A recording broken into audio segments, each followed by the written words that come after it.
Let's go to Dhaka in Bangladesh. Greg Simons is there, Russia politics analyst, a professor of armed conflict and journalism at Daffodil International University. Welcome, Greg. Great to see you. This is really strange. What do you think's happening? I think there are a lot of hysterics and there are a lot of hidden interests in this. Of course, if you look at it objectively, why would Russia do this?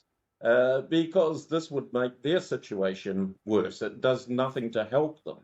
And in this case, I mean, Russia tends to act rather prudently and, I mean, in its interests. But if you look, I mean, why send drones across Oslo or Copenhagen?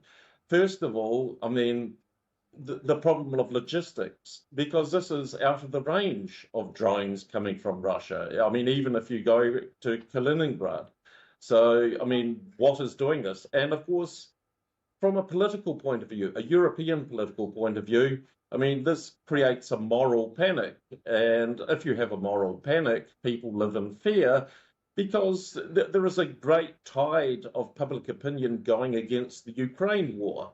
And if there is a Russian threat, which can be implied, then there is some kind of justification and perhaps even legitimacy to continue going this path which they're going. I think that's more than fair enough, Greg, considering that the Danish authorities have said they literally have no idea who might be behind what's happened there in Copenhagen. All they've said is that a capable actor must be responsible. But would your analysis also tally with what the Romanians and the Estonians and the Poles are saying? Because those were Russian drones, according to those countries, and Russian fighter jets. Donald Tusk, the Polish Prime Minister, says his country is closer to war than at any time since the end of World War II. This is very good, and it comes into this selective use of information and perception. Because if we look at Estonia, was it Estonian airspace or was it international airspace alongside Estonia? And there is, I would say, I mean, Russia conducts these military flights along the Estonian border. I mean, it's got its psychological intentions, but it's not a violation of Estonian airspace. And I've also seen different reports which state this, that it was not Estonian airspace, but international airspace alongside the Estonian border. Now, coming to Poland, well, this is what Donald Tusk spoke of. But if you listen to the Polish president, he's saying something very different.